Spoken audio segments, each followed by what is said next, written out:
సార్వత్రిక ఎన్నికల సందర్భంగా కడప జిల్లాలోని పలు ప్రాంతాల్లో హింసాత్మక ఘటనలు జరిగాయి. ఈ నేపథ్యంలో జమ్మలమడుగులో అడిషనల్ ఎస్పీ వెంకట్రాముడు ఆధ్వర్యంలో మాల్ డ్రిల్ నిర్వహించారు.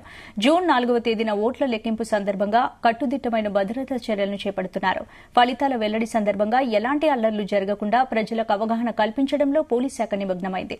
జూన్ 6 వరకు ఎన్నికల కోడ్ అమల్లో ఉంటుందని, ఎవరైనా అల్లర్లకు పాల్పడితే కఠిన చర్యలు తీసుకుంటామని అడిషనల్ ఎస్పీ వెంకట్రాముడు హెచ్చరించారు.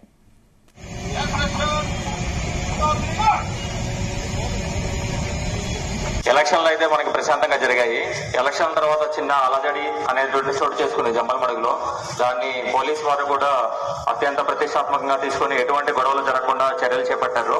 అదేవిధంగా రాబోయేటువంటి కౌంటింగ్ సమయంలో కూడా ప్రజలందరూ కూడా ఎటువంటి గొడవలు అల్లర్లకు పాల్పడకుండా శాంతి భద్రతల పర్యవేక్షణకు పోలీసు వారికి సహకరించాలని కోరుతున్నాం. ఎటువంటి శాంతి భద్రతలు విఘాతం కలిగించినా ఇప్పుడు చూపించినటువంటి మాబ్ ఆపరేషన్ ఎలా అయితే ఉందో లాఠీ చార్జ్ గానీ, టీయర్ గ్యాస్ ప్రయోగించడం, కాల్పులు జరపడం అటువంటి చర్యలు పోలీసు వారు తీసుకోవడానికి సన్నద్ధంగా ఉన్నారు. కాబట్టి ప్రజలందరూ కూడా శాంతి భద్రతల పర్యవేక్షణకు పోలీసు వారికి సహకరించాలని కోరుతున్నాం. లేదంటే మీపై కేసులు నమోదు చేస్తారు, తీవ్రమైన చర్యలు ఉంటాయి.